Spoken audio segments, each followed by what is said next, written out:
Traducciones bíblicas, manuscritos, textos maestros, interlineales, paráfrasis, apócrifos, texto crítico y texto recibido, curiosidades detrás de las más populares versiones de la Biblia, desde el texto masorético a la Septuaginta, hebreo, arameo, griego, copto, latín, entre otros idiomas que abrazaron la Sagrada Escritura, texto y contexto, cómo en la palabra de Dios hallar lo profundo del conocimiento, cómo distinguir qué es inspirado y qué no en las Biblias comunes. Secretos desvelados aquí en este su canal Biblia versus Religión. Hoy con el tema ¿qué es una traducción de la Biblia literal? ¿Qué es equivalencia dinámica y paráfrasis? Traducir la Biblia es una ciencia. Su principal objetivo es comunicar. El cómo hacerlo será tema de este video. Los elementos a tomar en cuenta en una traducción son fuente, mensaje y receptor. ¿Qué pasa cuando fuente y receptor tienen el mismo contexto cultural e histórico?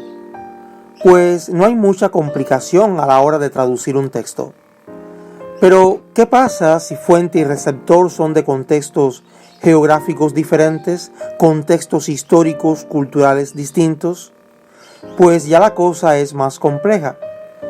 Tenemos en primer lugar una fuente original, quien comunica el mensaje original. Este mensaje va destinado a un receptor original. En términos bíblicos tenemos por ejemplo Pablo, la fuente, el mensaje, sus epístolas o cartas, y el receptor, los cristianos de Éfeso o Corinto, etc. Estos cristianos son receptores originales. Pero el traductor, que se convierte a la vez en receptor y fuente, recibe el mensaje del receptor 1, o sea Pablo, o cualquier otro escritor bíblico, pero tiene que traducir en un contexto histórico y cultural muy diferente. Por tanto, produce un mensaje 2 para el receptor final. Por otra parte, tenemos a los especialistas que también tienen acceso al mensaje, pues son receptores, pero terminan teniendo una incidencia en el mensaje 2. A raíz de esta relación entre el traductor y el mensaje original, tenemos en general dos tipos de traducción: la literal, que se conoce como traducción de equivalencia de forma, o la idiomática, conocida como traducción por equivalencia dinámica. En ambas, nos dice la obra Manual de Ciencias Bíblicas, pueden darse una gama de posibilidades, desde las traducciones exageradamente literales hasta las adaptaciones demasiado libres. Yo añadiría otra variante, las versiones que combinan la equivalencia formal y funcional. En la traducción lo importante es el sentido. ¿Qué significa esto? Que el traductor debe conocer tanto el idioma fuente como el idioma receptor. Pongamos un ejemplo concreto en la Reina Valera 1909 y 1960. Mateo 18:26, Reina Valera 1909. Entonces aquel siervo postrado le adoraba, diciendo: Señor, ten paciencia conmigo y yo te lo pagaré todo. Reina Valera 1960. Entonces aquel siervo postrado le suplicaba, diciendo: Señor, ten paciencia conmigo y yo te lo pagaré todo. Si se fijan, hay una sola palabra que cambia de una revisión a la otra. 1909, adoraba. Reina Valera 1960, suplicaba. ¿Por qué el cambio? Bueno, cuando el traductor fue al idioma fuente, en este caso el griego, se encontró con que la palabra griega proskineo, según podemos ver en esta concordancia griego-español de las sociedades bíblicas, no solo significa adorar, sino que también puede significar rendir homenaje, postrarse delante de. O sea, no necesariamente en un sentido idolátrico. Es por esto que hay versiones que en otros pasajes dicen a Jesús le adoraron y otras le rindieron homenaje, pero esto no es tema de este video. Lo cierto es que quienes revisaron la Reina Valera 1909 seguían perpetuando un error que confundía al receptor, y ellos, los traductores, no miraron el idioma fuente, o sea, el griego.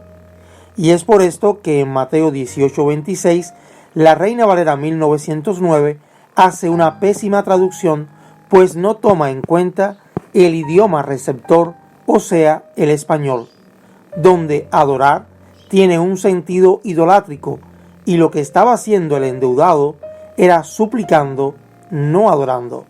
La Reina Valera 1960 rectifica y correctamente pone suplicaba. La equivalencia dinámica es un método de traducir que tiene como prioridad comunicar el contenido del mensaje original, no tanto las palabras. El objetivo es que el mensaje tenga sentido para los lectores o receptores. Por tanto, abandona la equivalencia de forma o literal, ya que este traductor cree que la equivalencia formal estorba o distorsiona la comunicación con el agente receptor. El concepto o término de la equivalencia dinámica fue establecido por Eugenio Naida. Es considerado el padre de la teoría de la equivalencia dinámica y formal en la traducción de la Biblia. ¿Cuál era su objetivo? Producir el mismo efecto en los lectores del texto destino y que este texto traducido tenga el mismo efecto que el texto supuestamente original produjo en los receptores originales de hace más de 2000 años. Esto, por supuesto, puede sacrificar la literalidad del texto. El texto fuente debe producir la misma reacción que el texto produjo en el tiempo que se escribió el original. La equivalencia dinámica sugiere que hay una relación del mismo valor entre texto fuente y texto receptor.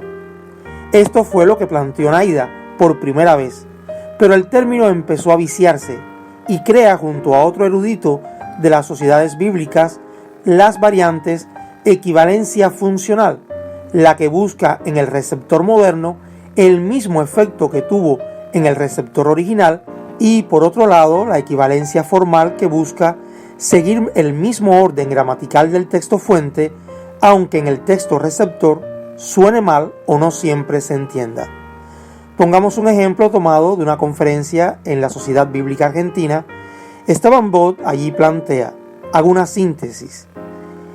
Sobre Génesis 1:1, en Reina Valera 1960, esta traducción sigue la equivalencia formal. Lee, en el principio creó Dios los cielos y la tierra. Mientras la versión popular, Dios habla hoy, lee, en el principio Dios creó. En nuestra lengua receptora lo habitual es en el principio Dios creó.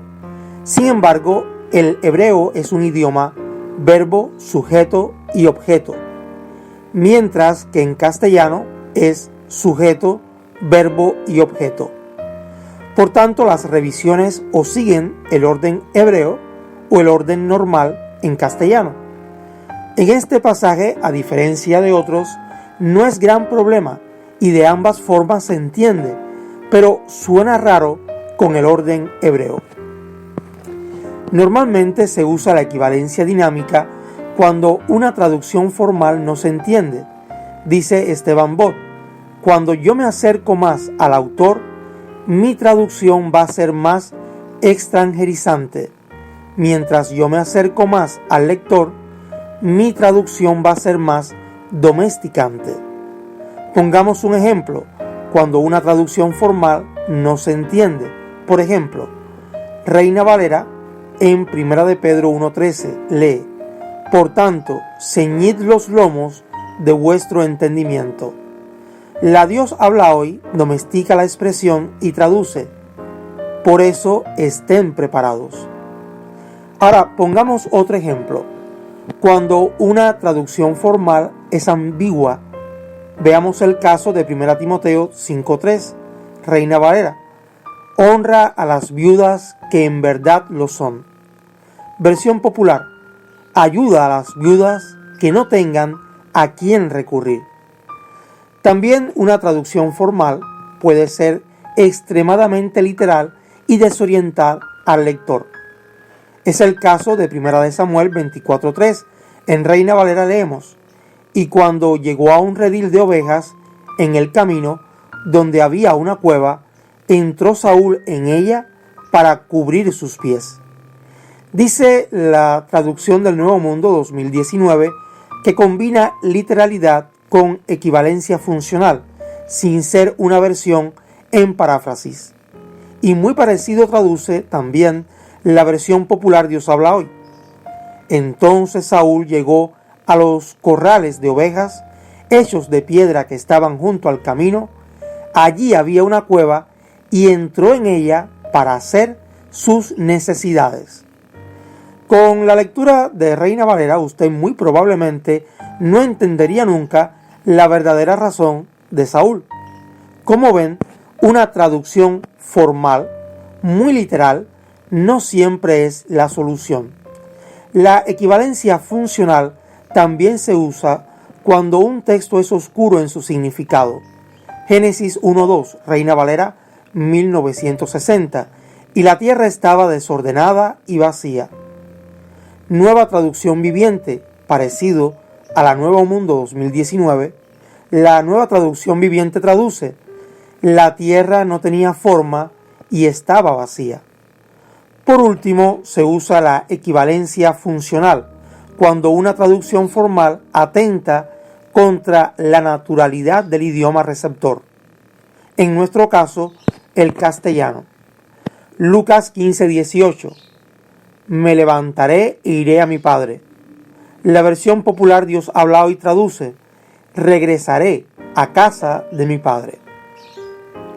Ahora bien, hay que evitar los extremos y caer en paráfrasis que puedan llegar al absurdo. Por ejemplo, Esteban Bott nos cuenta que en Papúa Nueva Guinea, en una época donde no existía el cordero ni literal, ni metafóricamente, ni en foto, se acostumbraba a decir cerdito de Dios. Y aunque no se llegó a publicar, sí se jugó con la forma alternativa.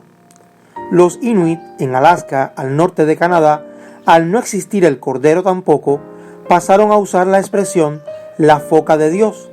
Tampoco este ejemplo llegó a ser parte de una traducción, pero sí se jugó con él.